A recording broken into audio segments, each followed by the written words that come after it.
Hello everyone, my name is Rashi Dashore from IIPS DAVV University, and today we are going to solve this computer-oriented numerical analysis question paper which has 4 different questions and we are going to solve all of them.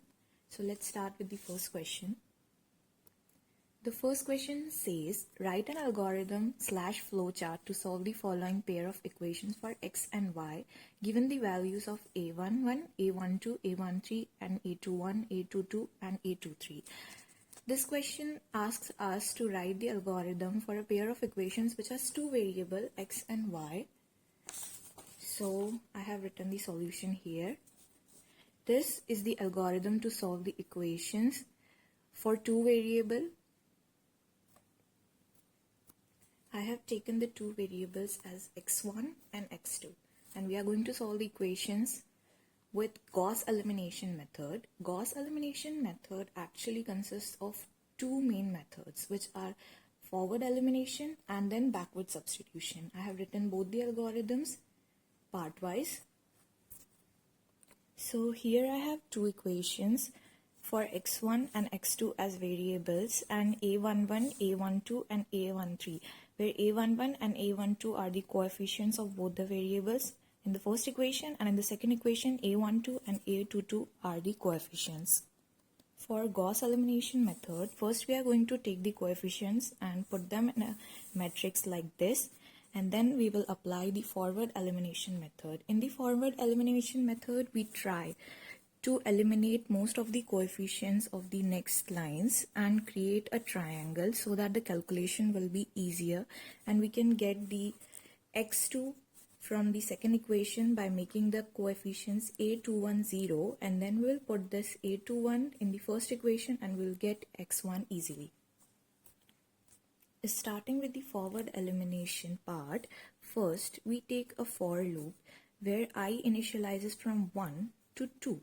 Here 1 to 2 means we are going to take this coefficient's first value as 1 and then 2, and j from 1 to 3, that is a11, a12 and 13, and we are going to read the coefficients and then the loop will end here. The second point is from second for loop where I is from 2 in the steps of 1. When the I will be 2, we are going to apply this operation. In this operation, we are trying to make the first coefficient as 0 by applying this operation, and then for j is equal to 1 to 3 in steps of 1, do aij will be aij minus u from the third point into a1j. This for loop will end here and this for loop will end here. After this whole process, we will get the coefficient of x1 in the second equation as 0, and a122 will be a-122, that is we will get another new value, and a23 will be a-23, something new. After getting this coefficient as 0, we do backward substitution in the Gauss elimination method, which has algorithm this. Here xn is actually x2, which we got the new value. We can put n is equal to 2 according to these 2 equations here.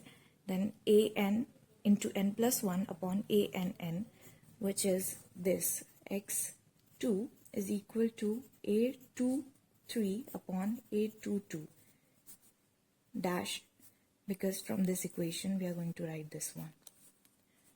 From I, for loop I is equal to n minus 1 to 1 in steps of 1, do sum is 0, and then another for loop j is equal to I plus 1 to n in steps of 1, do sum will be sum aij into j, x of j. This equation tells us to get the another value of x1. We'll get x1 from here as a13 minus a12 into x2 upon a11. We got x2 from this equation and we'll put it in this one. And then xi will be ai of n plus 1 minus sum upon ai AII, and then this for loop will end here. This whole process is called backward substitution because in this forward elimination, we tried to eliminate the coefficients of variable, whereas in this part, we substituted the values and found the roots of the variables. This was the algorithm of Gauss elimination method for two equations with two variables x1 and x2. Now we have completed the first part of the question 1. The other part says that we have given the coefficients, different coefficients for these two equations, and we have to solve for the values of x1 and x2. There are 4 cases we have to solve for all of them. So let's start it.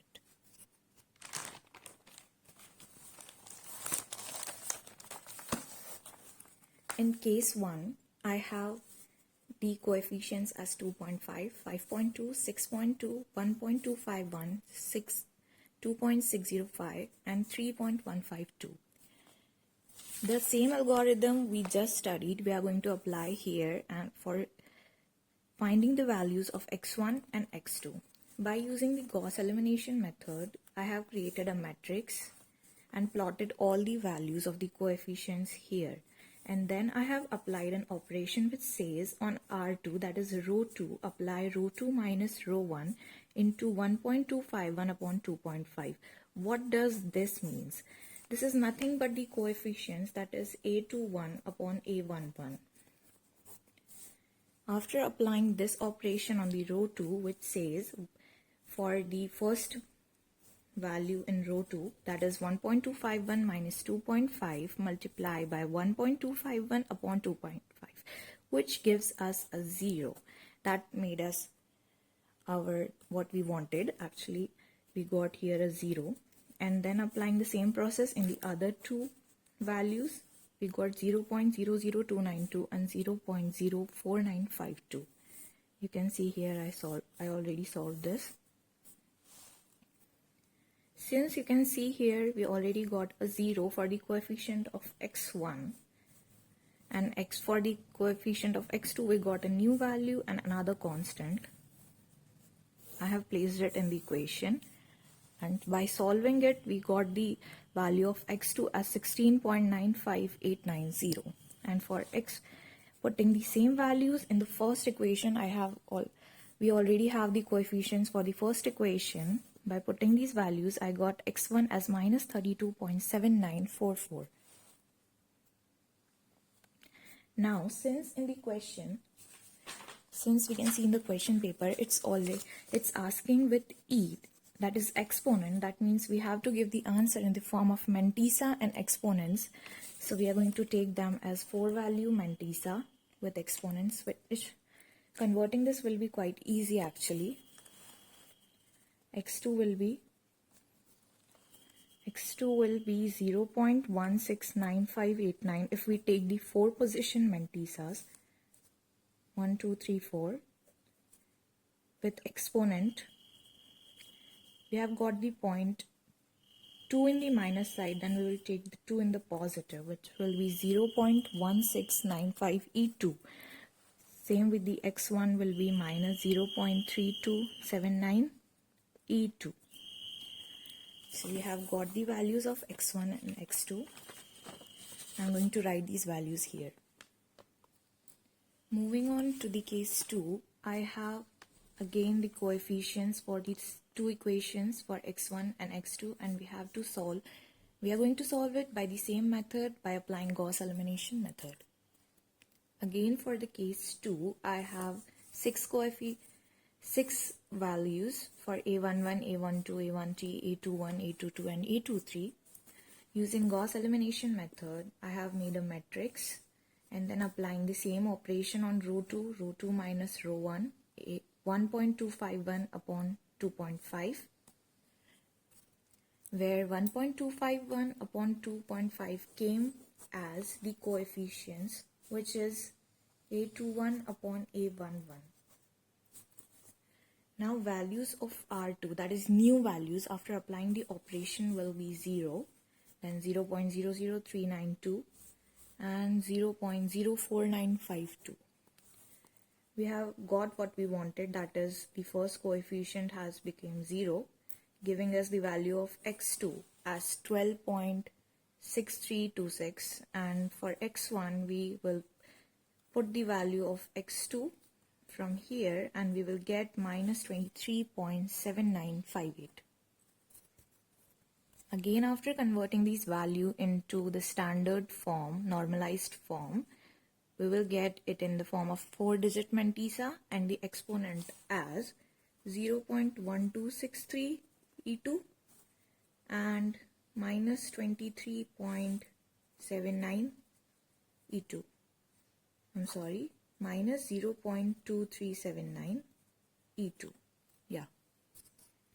Before we move on to case 3, I want you to take a look at this A part, which says comment on results of case 1 and case 2 when there is change of 0.001 in one of the coefficients. As you can see here in A22, we have coefficient of x2 as 2.605 and coefficient of x2 in case 2 is 2.606, and other coefficients are the same, but the values of x1 and x2 that we have got are quite different and have a lot of change in them, whereas the coefficient was only had a difference of 0.001. Why did this thing happen here? I have written the reason here. In case 1 and in case 2, a very slight change in the coefficient, that is of 0.001, has made a great difference in roots as compared to the roots of case 1. You can see here, in case 1 we got 0.3292 e2, whereas it was 0.2379. It was 0.1695 and here it was 0.1263, which has quite a big change as compared to the change in the coefficients. In this case, the reason for this change large sensitivity is due to the fact that the straight lines representing the two equations are almost parallel. As you can see here in case 1, the coefficients, if you plot the lines in the xy coordinate, you will see the lines are quite parallel. But after changing the coefficient from 2.605 to 2.606, it has made a great change in the slope of the lines, slope of the second line, which made the intersection point change its location, and the intersection point was nothing but the roots of these two equations. And a slight change in the slope of one of the straight lines drastically changes their point of intersection, which is the solution of the equations. As we can see the roots here, the roots we got here, they have a difference of almost 30%.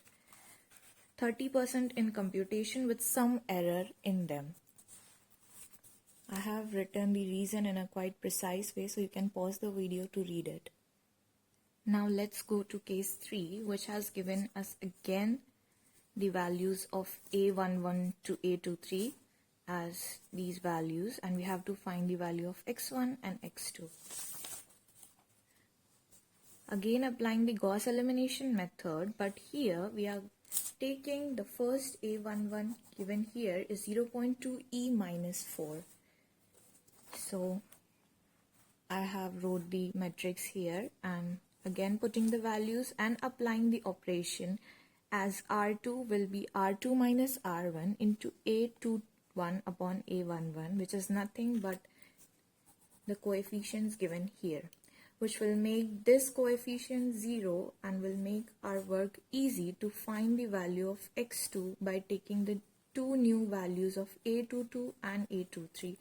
Applying the operation here and putting the values, I have actually converted this one into mantissa and exponent form to make the calculation easy. The new values I got are here, which 2 has become minus 0.1 e plus 6 and 4 has become minus 0.1 e plus 6. Solving this equation will give us E2 as 1, and putting the E2 as 1 in the first equation, we will get E1 as 0. So before writing it, I will convert these values into the standard form. X1 is already 0, so it will be nothing but 0.0, and exponent will be 0, whereas x2 is 1, so it will be 0.1 E1. Yeah.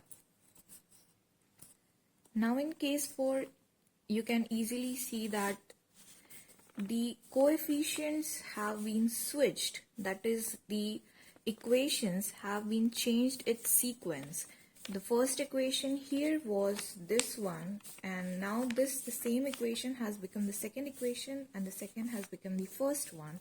So in case 4, it has just switched the both equations. To solve case 4, again I'm going to apply the Gauss elimination method, and in this case, since the A11 is 1 now, we will pivot this value and we'll make A21 0 to make the calculation easy. So applying the operation again, R2 will be R2 minus R1 into A21 upon A11. The new values will be these. And from R2, we are going to solve for the value of x2, which we will get will be 1, and for x1 it will be 2. I will put this x1 value in this equation, first one, and we will get x1 as 2. I have written the normalized values here of x1 and x2. Now the B part of the question 1 says how interchange of equations affects the solutions in case 3 and case 4. As I already told you, it has just switched or interchanged the equations in both the cases. So we have to give a reason why this drastic change happened. 0 and 2 are quite have a big difference in them since the equation both are same. In both case 3 and case 4, we used Gauss elimination, but in both the cases, the value of x1 and x2 obtained were very different. Also, the answer obtained from case 4 is more accurate than case 3, as the true solutions of the equations is x1 will be 2.00004 and x2 will be 0.99998. These values I got after I plotted the both lines on the graph and found the values. These are the true solutions of the equations. So I can say that the case 4 gives more accurate answer than the case 3. A mere switching in equations has made a huge change in solutions. Why did this thing happen? The reason can be defined simply as in case 3, we pivoted 0.2 e minus 4. You can see here it's exponent of minus 4, like it's 10 to the power minus 4, which is very small value. And by applying the row 2 operation, it divided the number, any number, it was A21. By this small value has made a great change and has given rise to errors and distorted the solution values. Whereas in case 4, we switched the equation and pivoted 1. By dividing the number by 1, it has made the calculation easy and it gave us more satisfactory answers. In conclusion, I can say that choosing the right equation for pivoting is a must while finding the solutions. Otherwise, the answer we will obtain from the Gauss elimination will not be correct or will not be satisfactory.